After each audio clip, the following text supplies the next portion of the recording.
Hi, I'm Jimmy Colefax, and this is The Story. Our guest today is Pastor David Shaw from Perth, who's sharing his life journey and about how he responded to racist comments he received after he posted a photo of his mixed-race family online. Before the break, he told us about growing up in the UK and how his parents decided to move to Australia when he was just 8 years old. Now, we'll hear what happened next in David's life as he continues his chat with Eric Scatterbo. And was church a part of your experience growing up? Not really. I had been involved in a boys' brigade in the UK. Boys' brigade is sort of like a Christian version of the Scouts, I suppose. Mm-hmm. But that was as far as it ever went. My family christened me Roman Catholic, but I don't have any memories of ever going to church on a regular basis growing up. So It was all it was sort of, to be born in the UK was to be, born a Christian, as it were. And then we moved to Australia in 1988, and Perth has been basically home since then. Except for a side trip to Seoul, South Korea, and then eventually back to UK. So, we'll get to that eventually. But how did you eventually become a Christian then, if you came from a pretty nominal Christian background?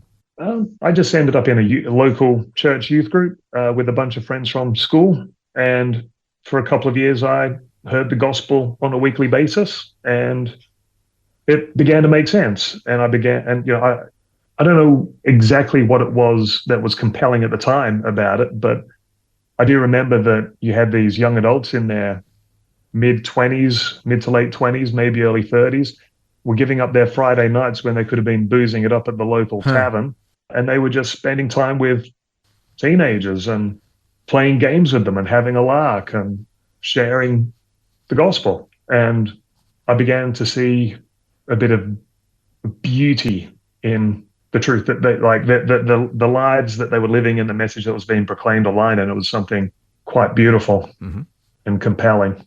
And then eventually you put your faith in Jesus? Yeah. So a friend at the time, he had one of those gospel tracts. I think it was A Bridge to Life. And he just sort of shared that with me. And he's like, you've been hearing this for a couple of years now. Do you believe this? Like, is this something you want to stake your life on? And I was like, yeah, I think I do. And that was it. And then we prayed together, and that was it. And how old were you at that time? 14, 15, I think. Yeah, 14, getting closer to 15. Would have been 1994. Now, at that time, did you have any idea, any calling that you'd eventually be a pastor? Not immediately. Perhaps the first, hindsight's always 20/20, but looking back, there might have been clues there. So when I first became a Christian, as it were, my mum and dad weren't pleased. They thought I already was a Christian. Yeah, well, they thought I already was a Christian. Oh, okay. And that I might have joined a cult. Oh, really? But they were quite happy for you to go to this youth group. They were happy for me to go to the youth group, but they weren't happy for me to go to church on Sundays. What did they think? It was just kind of a social thing for Christian boys, but don't get too carried away with it? Is that kind of their attitude? I couldn't tell you. Huh, yeah. They never really thought to articulate it to me. But my pastor at the time was really great. He just said, look, just honor your parents. Yeah. Like, we'll see you on Sundays eventually, but don't go behind their back. Honor them, love them, and that sort of thing. But the interesting thing was that they let me help out of the kids club on a Tuesday afternoon, which is to say I was in a form of ministry before I was allowed to go to church. Huh. Well, that's interesting. And that might have been the first hint that ministry might have been on the agenda. So a seed was planted. A seed was planted, you might say there. Yeah. And then after a few years, I left that church. There weren't many people there my age anymore. There was like a massive gap between me as a 17, 18-year-old and then a group of young adults who were all getting married and beginning to have kids, and felt like I was in no man's land. So I ended up at another church. And that was a Baptist church, Riverton Baptist. And it was a great church. Love that church to this day. And I had the opportunity while I was there to become a sort of like a youth pastoral intern as such, and got to go on a mission trip to Africa. And that was probably where that call became quite pronounced, if you like, towards ministry. Before the mission trip to Malawi, I was asked to preach at our commissioning service. Mm-hmm. And after the service, a person came up to me, a gentleman. I don't know his name. That was the only time I've met him or encountered him, to the best of my knowledge. Haven't seen him before or since. But he said, "Thanks for that message, Dave. I have a word from the Lord for you." That's a rare thing in a Baptist church. That's not normally how Baptists roll. Yeah, that sounds a little bit more Pentecostal. Yeah. And so I'm like, okay, well, you have this word from the Lord. I'm listening. And he just opened the Bible and he quoted from 2 Timothy chapter 4. Preach the word in season and out of season. Do the work of an evangelist. And so he went through those 4 or 5 verses. And I'm like, oh, yeah, cool. That's fine. Thanks. Appreciate it. Enjoy the rest of the night, and went about mingling with my friends and people after the service. And then one of the deacons from our church came up to me, maybe 10 or 15 minutes later. And she's like, "Thanks for that message, Dave. I have a word from the Lord for you." Oh, really? 2 people? Really? 2 people. And she opened up the Bible and she quoted the exact same passage. So I'm like, in my head, I'm freaking out a little bit. And I'm like, great, thanks, appreciate it. Okay, I'm getting the message, Lord. Yeah, hoping not to get the message, to be honest. Oh, really? You didn't want to be a pastor? Not at that time, no. I mean, the seed had been planted, but I was quite happy pursuing physical and health education, which is what I was doing at the time. I was in uni studying to be a physical and health education teacher. Oh, so you were going to be a PE teacher originally? Yeah. Okay. And then a week later, we were at the airport, the mission team, we're at the airport getting on a plane. And before we went through customs, the youth pastor at the church, a gal called Mim, who still friends with her to this day, she'd done a handwritten note for everyone going on the trip. And like, here you go. Here's yours, Ben. Here's yours, Greg, whatever. Dave, here's yours. Cool, thanks. She's like, just open it when you get on the plane. And I took a sneak peek before getting on the plane.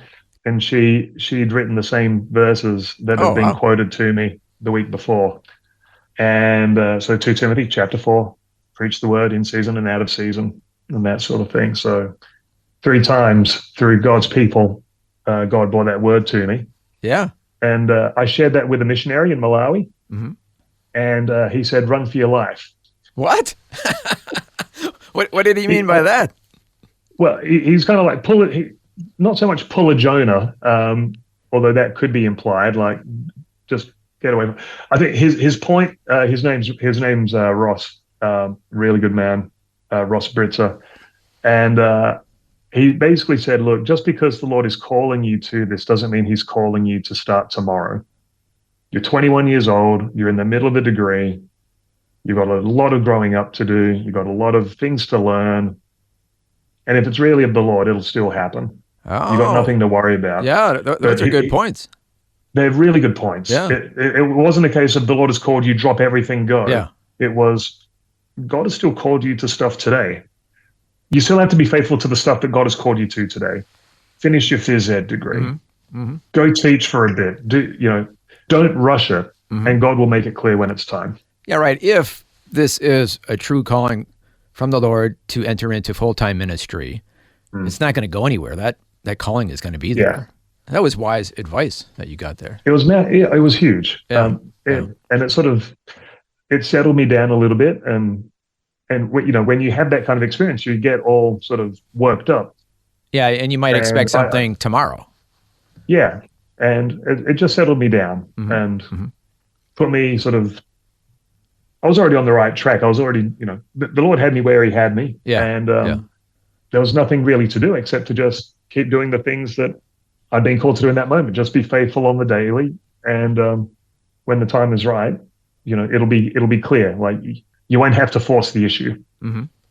Now, eventually, you end up in all places to go to Bible school or seminary. Yeah. Yep. In Korea. In South Korea, yeah. How did that come about? Why Korea? I went to Korea on a whim. Oh, not too many people can say that. That's the short answer. So I'd basically finished my degree, phys ed, and I didn't land any of the jobs that I was hoping to land. And so some friends who had been to Korea, they taught English, and they spent a year there, had a great time, did some travel, paid off some debt, and they're like, if you've got nothing to do, why don't you do that? Just give it a crack. Go have an adventure for a year and then come back and do your thing. So that's what I did. And I took the first job that I was offered, which was a mistake. I should have held out a little bit longer for something better, but you live and learn. And I ended up in a small town, 600,000 people, but just a couple of hours south of Seoul, a little place called Jeonju. And I taught English for a year. And I came back to Perth after a year. Didn't land any work that I was hoping to land again. And so 3 weeks later, I went back, this time to Seoul. And in that second year in Seoul, I landed in a really great church, a church called Onuri. And they had a really strong and thriving English-speaking ministry, over 1,000 people. I was going to say, you don't speak Korean, do you? So you had to seek out an English-speaking church. I had to seek out an English-speaking church. Yeah, my Korean's not good enough, certainly nowhere near good enough to be able to navigate a Korean church service with any great understanding. I can pick up bits and bobs, but so I landed in this English ministry that had 1,000+ people. Oh, wow. And it was a really great environment for me. And it was during that second year that it felt like I just need to stay here. Oh, wow. I found a place that I can call home for a while.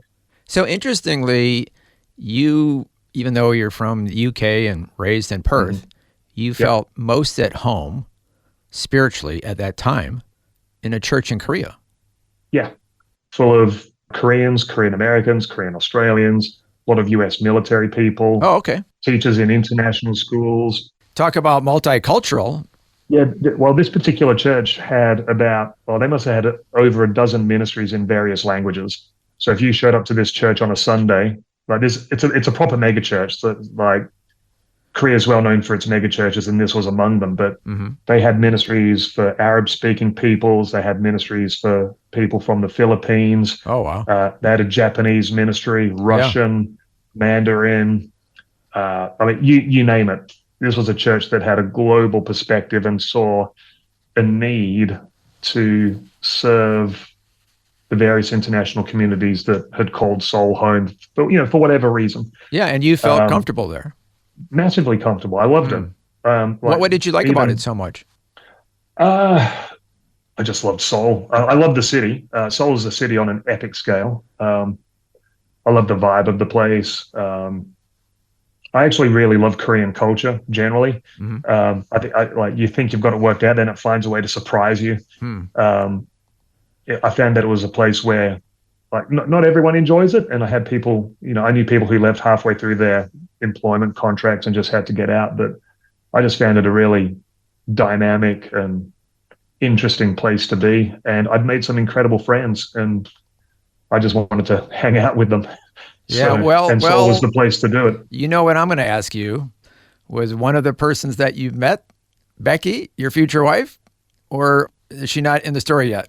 She's not in the story yet. Okay. But she's not far. Okay, we're going to have to stop it right there because we've run out of time for this first part of Eric Scatterbo's chat with Pastor David Shaw. We invite you to join us again next time when we'll hear how David eventually meets his wife Becky in South Korea and more about those racist comments he received after he posted a photo of his mixed race family online. That's all coming up next time. But before we end today, I just wanted to repeat the Bible verse that David mentioned earlier in response to racism. It's 1 Peter chapter 2, verse 9 that says, "You as believers are a chosen race, a royal priesthood, a consecrated nation. All this is so that you may show to others how God called you out of the darkness and into his wonderful light." So, within the body of Christ, we are all one race, and that's what's most important to God, and should be what's most important to us also. Well, thank you for joining us for part 1 of David Shaw's story and comments. Until next time, when we'll hear part 2, I'm Jimmy Colefax, encouraging you to share your story with someone today. Next time on The Story.